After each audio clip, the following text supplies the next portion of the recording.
Hey guys, Welsknight here, and welcome to a brand new mini-series on my channel. We're doing a server tour, which is not something I do very often, but this is a server that I'm actually very excited for. As some of you know, I'm actually a pretty large Tolkien fan, and this is a server where you guys are trying to recreate the entirety of Middle-earth in Minecraft. Is that right? That is correct, indeed. That's incredible. Yeah, it surely is, and it took us quite a few years to create where we are right now. How long has this project been going on? We started, the server was actually created in on the 10th of October in 2010, so we're nearly celebrating our 7-year anniversary. Wow. It was originally founded by Q220 together with Shorevok. And it was officially opened on the 17th of October. So that's when we actually celebrate our anniversary. Well, very cool. Happy anniversary coming up. Yeah, right now we're in Baggend. This is the home of Frodo Baggins and Bilbo Baggins. We will head out into the Shire. Lead the way. And are these textures that I'm seeing, these are all custom made by your your team? Everything is custom made by us, and we used to use a texture pack from a different server, from a resource pack, but since then we moved on to making all our textures ourselves. And we divided the texture packs for like every single region we have. Like for Gondor we have a texture pack, for example, and for Rohan we have one, and for Eriador, where we are in right now. Just because we don't want to put mods on our server, so that it's easily accessible for everyone. So this is all completely vanilla? This is all completely vanilla. We're running some mods, but there's only server-side mods, so there's no client-side mods required to join our server. We do this on purpose just to make it easy for anyone to join our server. That's very cool. And I will have a link in the description, guys, if you want to check out the server for yourself. I'll have a link to the IP in the description. You can come on and fly around and get some inspiration, because there's a lot of really cool stuff on here, for sure. I love the little firework cart. The Gandalf Express. Oh yeah, the Gandalf Express. That's excellent. I love it. We even have the party tree over here. Oh, yeah, sure enough. We try to do everything as lore accurate as possible, but sometimes we go more for a movie version style than for the books, because some of it is impossible for us to make. Sure. Our actual map is the scale is actually quite correct at the moment, but it's not a 1-to-1 scale. We're currently working for single locations. We're working on 1-to-1, like Minas Tirith and other big cities. Like I open to like for the 1-to-1 scale, but basically the terrain in between is like 1-on-9. Just to make it feasible for us to actually work on the place, because we don't just build the big cities or the eye catchers or the places people want to go, like Helm's Deep, but we also build all the terrain and all the farms and all the villages in between. Which is really kind of what makes the whole thing work. Like, that's really what kind of brings it all to life. You know, rather than recreating specific things, you're recreating the entire world, including all the little bits and stuff in between, which is a huge undertaking. Like, yeah, it is definitely a huge undertaking, and sometimes we do go a little bit overboard by putting interior in every single house. Everything is handmade, which is, yeah, it's unbelievable. I mean, I don't even do interiors in half the houses that I build in my little single player world that consists of, like, 4 village houses. Like, and here you guys are doing interiors for every house in the entirety of Middle-earth, and Middle-earth is huge. It's massive. So, and then just all the little details, all the little things, little bridges and custom terrain everywhere. And this is another famous inn. Let me see. The Ivy Brook. It hasn't been portrayed in the movies, but it's quite famous in the lore. It's lovely. All the different colors. It's very colorful. I like the layout too. I like the little furnaces that are kind of sticking out in different places and how it's all kind of. Yeah, there's some cool stuff going on here for sure. You may also notice just small footprints on the ground if you have the right resource spec on. Oh yeah. And we actually have them laid around the entirety of the server, portraying like the fellowship spot. Oh, that's a really cool little detail. In some places we actually hide it, like in the puzzles of that, because that's just such a maze, and we kind of want people to get lost in there before they find their way out. Mm-hmm. Ariel, can you tell us a little bit about the Old Forest? Yeah, sure. Before we venture. The Old Forest is left from the huge forest in the First Age. It's a tiny bit left only.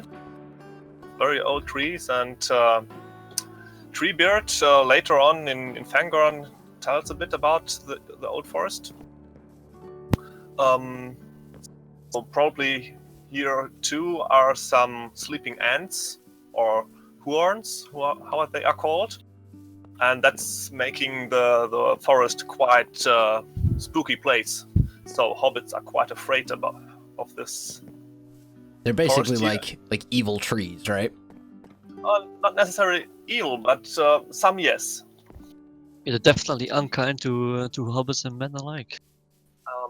And very unfriendly, you could say, mainly because so many of them got fallen down, got chewed down by axes of the hobbits and men and so on.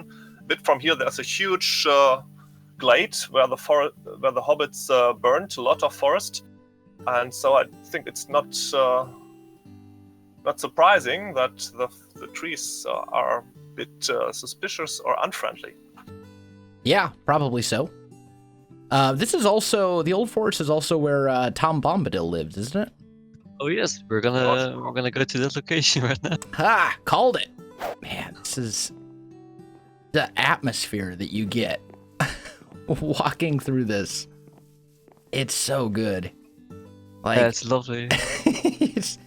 Man, it really gives you that Old Forest vibe. I love, and it's it's dark. And I love how you can you can look up and you can just see like a little bit of light peeking out. You already lost the footprints, but never mind. Oh, did I lost? Oh. No. Are we lost in the Old Forest? I think so. I think we're just as lost as Murray and Frodo was. Oh, excellent. Oh, we're not so far actually. If we just keep moving south, we'll end up there. Let's move on to Tom Bombadil's house. If you just follow the stream over here, he's the one who also saved Eriador from this old man widow by singing a song for him. Dong, dong, dong, dong. It's such a shame that he didn't make it to the movies. Oh, I agree. And he was, oh, man, it's been a while, but if I remember correctly, he was one of the Maiar, wasn't he? No one knows for sure. I don't think there's still good debates going on about that, whether he was a Maiar or not, or even a Valar. I think someone asked Tolkien about Tom Bombadil, and the answer was he's a riddle. That's kind of cool. He definitely is a riddle, yeah. Ah, the Barrow-downs. Yeah, we're venturing into the Barrow-downs, which is also not in the movie. This is where the old crypts of the Númenórean kings were, if I'm correct. That sounds right to me. Yeah, it's right. These were tombs of the kings of Arnor and later Arthedain, which was one of the realms in which Arnor was divided. And it was there was a long war against another part, Ruadur, I think it was.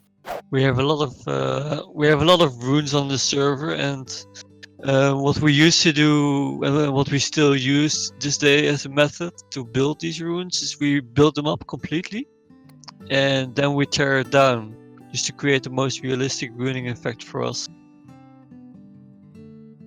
It works too. These are beautiful runes. I mean, as beautiful as runes can be, anyway. Normally, you don't equate runes and beauty together, but Yeah, it's kind of strange. It really creates that feeling of like a desolate place, and as it should be. yeah. Here's the exit to the Barrow-downs, which looks gorgeous, by the way. This wall, it's kind of ruined. A couple of towers on either side, and then this road, I think, leads to Bree, maybe. You're going south. It's wrong way. Ah, You okay. go north. Well, I'll just teleport then, or that works too. I got you. I mean, this is why I needed a guide. Yeah, it's very easy to get lost in there. That's also why we have a dynamap on our website. It allows you to. It's like an interactive map.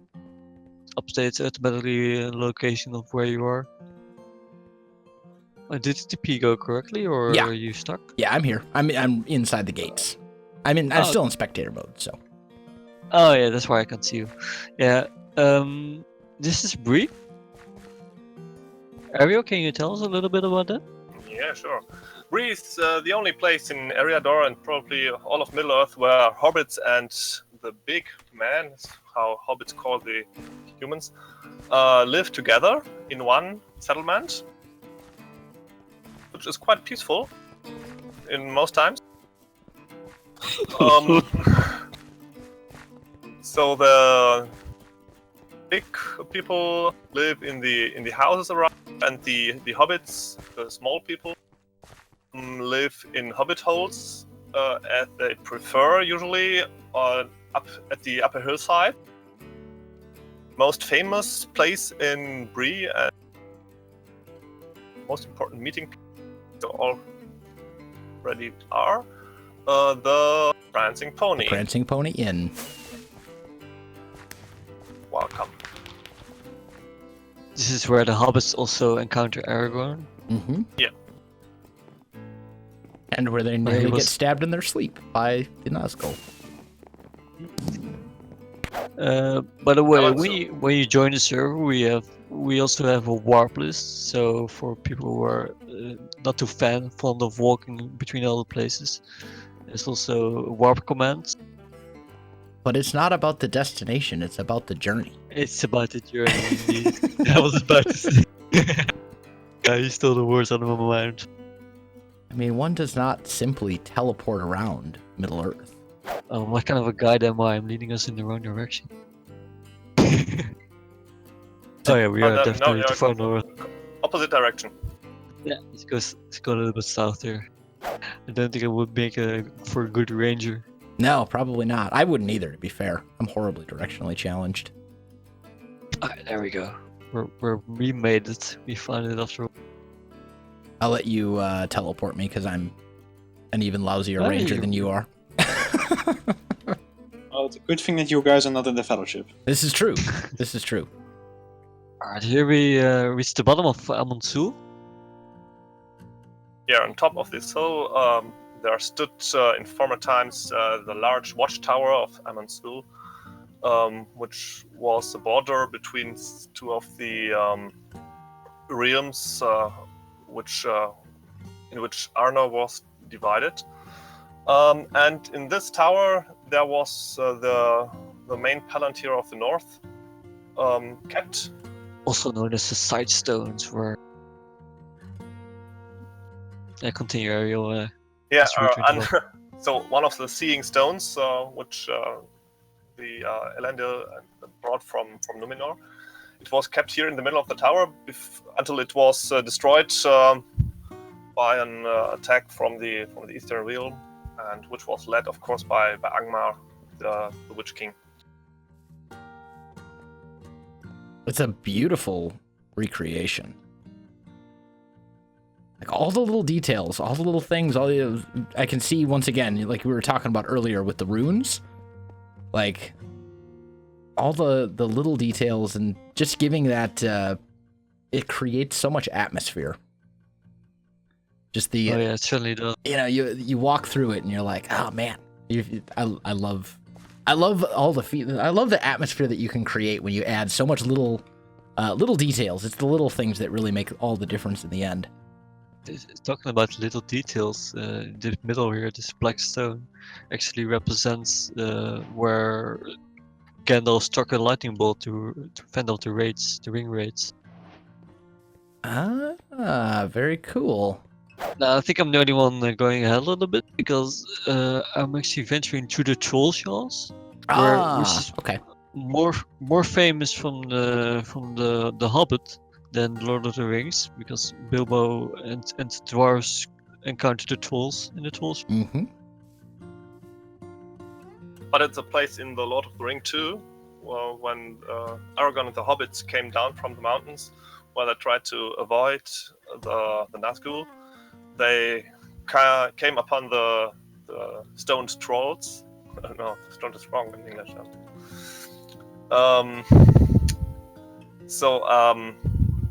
Yeah, that was quite a nice scene in the book, I think.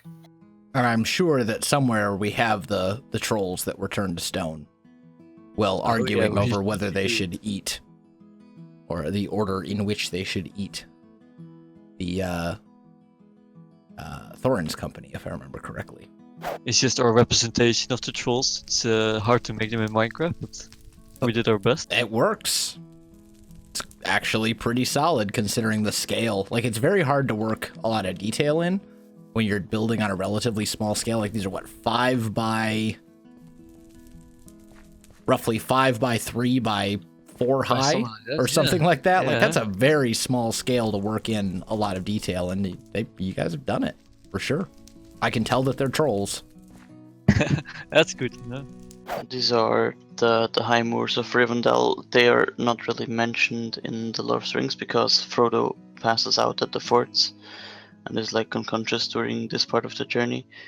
But they're quite well described in The Hobbit because, of course, Bilbo also passes this area and he's very well conscious, and it's actually quite arduous to travel through this part. This is actually the first elven structure that we made on this map. Oh, here we go. I was stuck in the clouds for a moment. That is beautiful.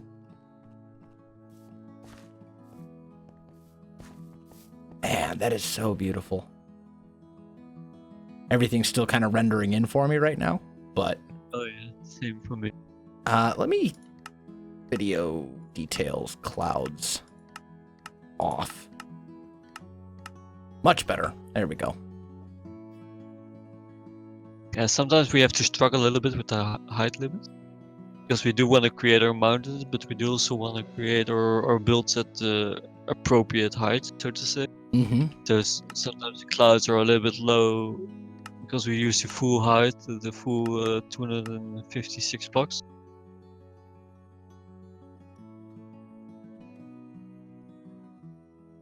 Oh, man. This place. Talk about some atmosphere. This is it's so good. Man, you guys have done an incredible job. That's like screenshot. That's video thumbnail screenshot right there, for sure. Oh, and the little details with the walkways and the bridges. Oh yeah, we also recently added the place where the Bilbo stayed. This house over here. Oh, this is so cool. I'm just stunned. I have no words for this. This is incredible. Oh, we have so much more to show you. Wow. I do really like how Rivendell turned out. Yeah, very this style of architecture. This is like a picture perfect example for someone who's trying to like think of like elven architecture, you know, which is something that often comes up in Minecraft. People looking to do like something very kind of organic or high fantasy, like this is a perfect example of how that can be done. Just a lot of the kind of organic shapes and flowing, you know, kind of the builds have curves, you know. And we try to create it as organic as possible and as elf-like as possible as in Minecraft, because we're still working with blocks, of course, so we're still gonna have those blocky curves. But yeah, certainly easier said than done. it's certainly easier said than done. Right now, I'm at the place where the council was held. Down here, It's all the way down here, got it. where the ring was placed in the middle, and had this long, pretty long council. It was quite long in the books. I don't remember that being that long in the movie. This And is the movie, most of it is narrated in the prequel, at the start of the first movie. Here, everything is told Frodo about the last alliance, about how Isildur took the ring from Sauron, and so on. In the film, it's brought up to the first start of the film.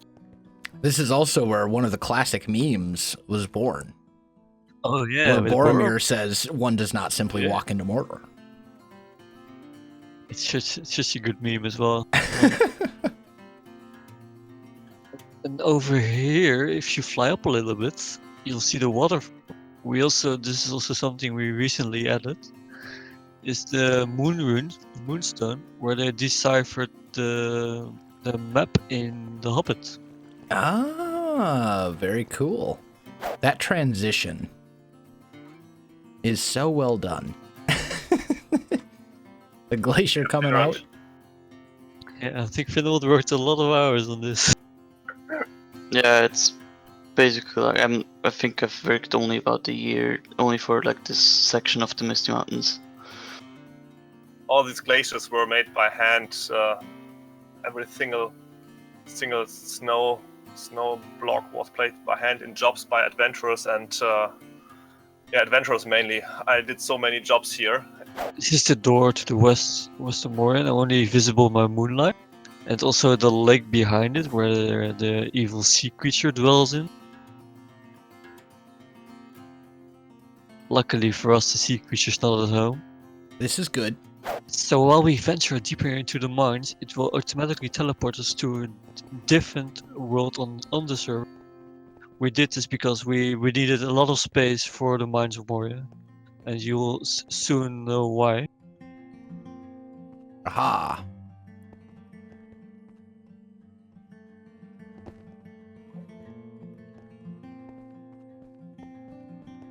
So I must add that and this work is still in progress. So you might find some wool in weird places. This is basically, we use wool to lay out our builds and our future builds, Sensible. just so we can plan it easier. This is also one of our most relevant or new builds on our server currently. Ah, the Bridge of Khazad-dûm. Oh yes. And you also see there's something that we call a plot build still going on. It's also another one of the awesome plugins that have been developed just by our own devs, which basically allows all the players to claim a plot and in this case, for example, build their own pillar, and if it's a nice one, we'll actually use it in the build. That's very cool. So Just wanna say, if you want to see the Balrog, I'm by the Balrog. Yeah. Currently he's just chilling out over here in this hall. Also, on an insider, you've got Disco Club. Weird fact. You have a disco club inside it? Yeah. I didn't even notice.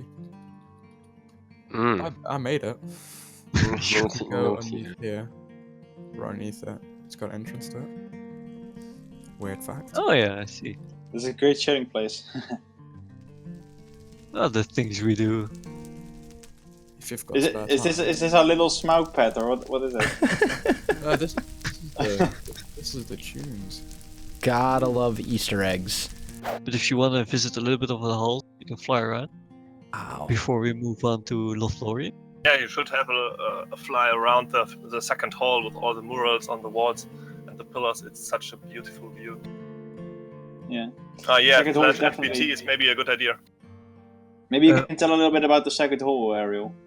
What it is, what its purpose is. No, the purpose is not really clear in the book, I think. It's obviously one of the largest halls in Moria, probably mainly representative. Usually, when someone comes from the western gate, he would enter the second hall from the west, and there the orcs and the Balrog tried to catch the Fellowship, but the Fellowship took another way down from Balin's tomb and came down into this.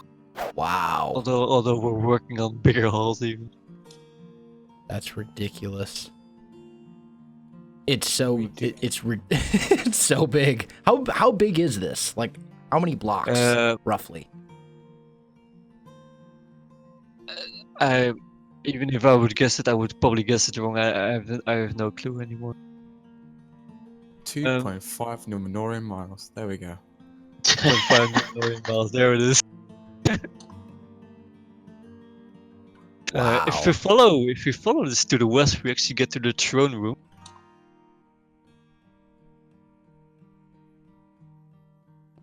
Okay. And as you can see, the bottom of it is still not completely finished, but we went. They're getting there. We're getting there. Because Moria is such a huge project at the moment. Oh, yes. Oh. We're planning to continue making only the halls to the Fellowship spot. Because we're going a little bit overboard with some of the hull. If you would see our plan, it still blows my mind.